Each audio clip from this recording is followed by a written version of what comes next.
Обещания и намерения очень хорошо, а как все это будет в реальности, надо подождать и дождаться.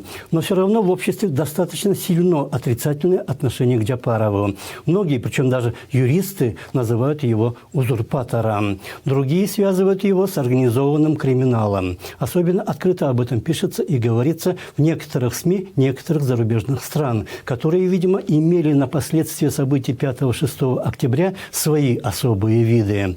Многие кыргызские журналисты и даже эксперты повторяют подобные высказывания, дополняя их своими предположениями, однако неоспоримых доказательств не приводится. Сам Джапаров называет такие обвинения частью широко организованного против него черного пиара и отрицает, что связан с криминалом. По его словам, как раз наоборот, он будет жестко бороться с криминалитетом и установит справедливость.